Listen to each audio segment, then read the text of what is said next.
Often in the movie creation process, filmmakers will take inspiration from real-life events that are particularly unique and filmic. Catch Me If You Can by Steven Spielberg is an example of this, based on the true story of Frank Abagnale. Often though, movies are inspired by or even follow real-life events without calling attention to that. Given that a number of items on this list are tellings of fantastical or unusual tales, you might be surprised to find that some of your favorite movies weren't entirely original ideas. You're watching Top Trending, and today we're counting down the top movies you won't believe are based on real stories.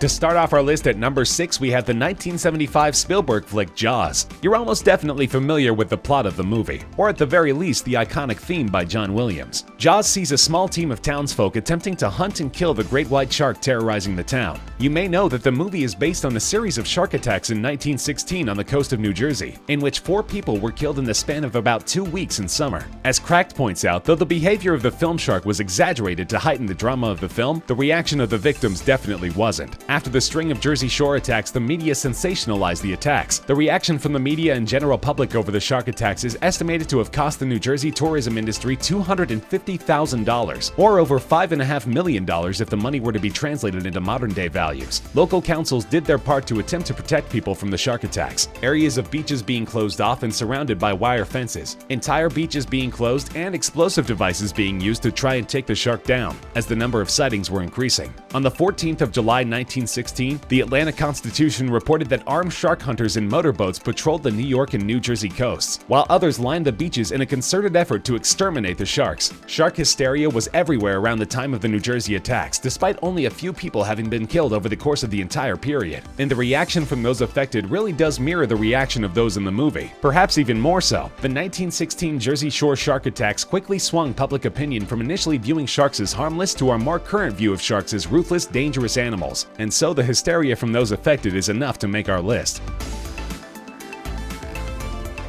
Bear with us. Number 5 sounds ridiculous, but we're not kidding around. It's The Blob, the 1958 horror flick about an American town under attack from, you guessed it, the Blob, a gelatinous blob that eats people and grows bigger and bigger with each person it eats. If you're not familiar with the movie, you might be familiar with the inspiration the Goosebumps series took from the movie. In the books and TV episode Monster Blood, Irvine Milgate, the writer of The Blob, was looking around for possible sources of inspiration for his low-budget monster movie, and came across a story from real life from several years prior. Of course, the bit about the slime monster digesting people isn't real, but the movie is actually based on an incident in the 50s, where policemen in Philadelphia came across a bright purple lump that had allegedly crash-landed in a nearby field. According to officers on the scene, the 6-foot blob was like a ball of jelly and felt sticky to the touch, leaving residue on the hands of those who touched it. One particularly chilling account of the incident described it as vibrating intensely and oozing, which gave witnesses on the scene the impression that it might have been living. After both of the officers radioed in for backup, likely to get a second opinion,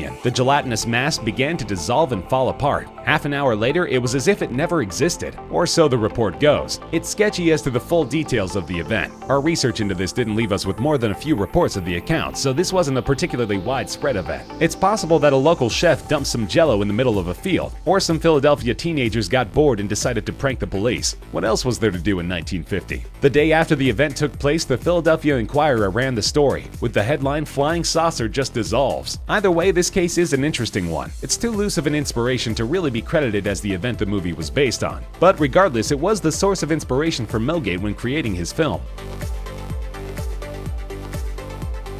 In our number 4 spot is The Hunt for Red October. This one's strange because the general consensus among most sites that host the story is that this story is the one that would have made the better movie, so maybe the filmmakers missed out on an opportunity with this one. Taken from Tom Clancy's 1984 debut novel of the same name, The Hunt for Red October sees Marco Ramius, a Soviet submarine captain, attempting to defect from the Soviet Union because of his lack of support for the use of nuclear weapons. As US authorities try to sink his boat under the impression of an impending attack, the film was actually based on the true story of a ship called the Sentry, which was a Soviet boat that was involved in a mutiny by the ship's supervisory officer Valery Sablin, who was attempting to attack Soviet leadership. On the 7th of November 1975, Sablin seized the ship, locking the ship's crew in the wardroom with the plan of taking the ship from the Gulf of Riga into the Gulf of Finland to protest through TV and radio the corruption of the 1964-1982 era of the Soviet Union, also known as the Brezhnev era. He was planning to say a fairly commonly held view at the time, that the authorities were dragging the country down through their continued corruption and that the main ideals of communism had been discarded. He essentially wanted to argue the case for a revolution against the authorities. His plan didn't go as expected, to say the least. A junior officer escaped and radioed for assistance from the military, and the Sentry was critically damaged. Sablin was jailed and executed in the following year. As a result of not wanting the news of Sablin's efforts to spread, the Kremlin spread the word that Sablin's goal was mutiny to the West, which of course sparked the inspiration for Clancy's book. Our number 3 spot goes to something a bit lighter, 50 First Dates. We can't really expect you to have watched an Adam Sandler film, even one from earlier on in his career, so we'll explain the premise for the uninitiated. 50 First Dates follows Henry, who meets a woman named Lucy who he believes to be the girl of his dreams. It just so happens that Lucy has short-term memory loss and can't store new memories, and so forgets him repeatedly. Think Dory from Finding Nemo, only in a far, far worse movie. The form of amnesia on display in 50 First Dates is actually a real condition, called anterograde amnesia. The condition sees the person affected unable to form new memories after the onset, differing from the more common retrograde amnesia, which sees the person affected unable to recall memories formed particularly around the time of the onset. Michelle Philpotts is a woman who suffers from anterograde amnesia, who wakes up every morning under the impression the year is 1994.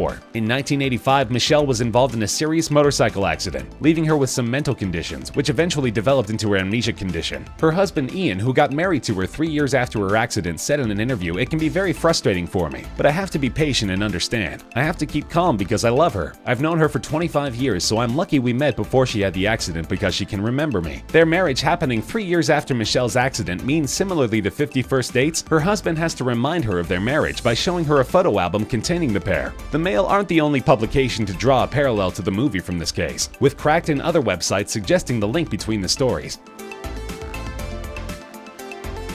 At number 2, we have Rocky, telling the rags to riches story of the titular boxer Rocky Balboa, played by Sylvester Stallone, who gets the opportunity to take on the world heavyweight champion Apollo Creed in a brutal and intense punch-out. Some people might be surprised to hear that this isn't an entirely original story, despite its lack of a based on true events disclaimer anywhere in the credits. Joe Frazier, or Smokin' Joe, a professional boxer who was particularly successful in the 70s, made an appearance in the movie Rocky, but was used as inspiration for the filmmakers during the production process, being that Joe Frazier was Ali's greatest opponent and close friend until their falling out in the lead-up to the fight of the century. Several moments from Frazier's own life were taken from the movie without credit. For instance, Balboa running up the steps of the Philadelphia Museum of Art to train. In addition to these smaller features, Stallone, the lead actor and screenwriter for the movie, told of his inspiration for the movie after witnessing a 15-round fight between Muhammad Ali, the heavyweight champion, and Chuck Wepner, a bouncer-turned-professional boxer. Considering Ali's inspiration for the character of Apollo Creed in the movie, Chuck Wepner would take Stallone to court in 2006 for the theft of his story, though Stallone denied any inspiration was taken from Wepner. They ended up settling for an undisclosed amount outside of court.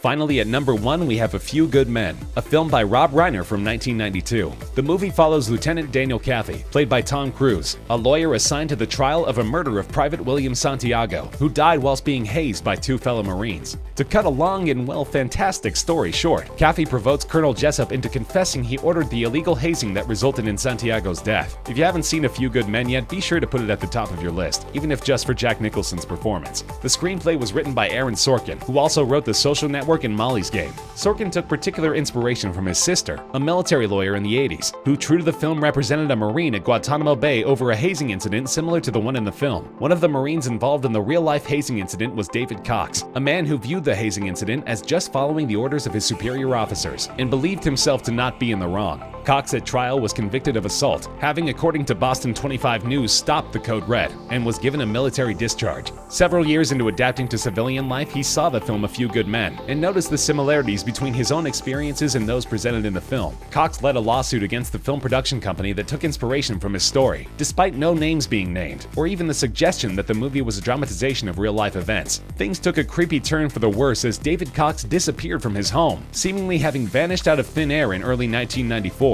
Authorities were completely stumped as to where he could have gone to, until they got their answer 3 months later, when near the Charles River a canoeist found his body, shot 4 times, wearing army fatigues and sneakers. 20 years later, authorities are still unsure of the facts behind his murder. And that's our list of the top 6 movies based on real stories that you may not have known about. Did you agree with our list? Disagree? Find any particularly easy? Or have suggestions for any we missed over the course of the video? Let us know in the comments section. We'd love to hear from you. If you enjoyed the video, feel free to like, share with friends, and subscribe to Top Trending for more regular countdown videos such as this one.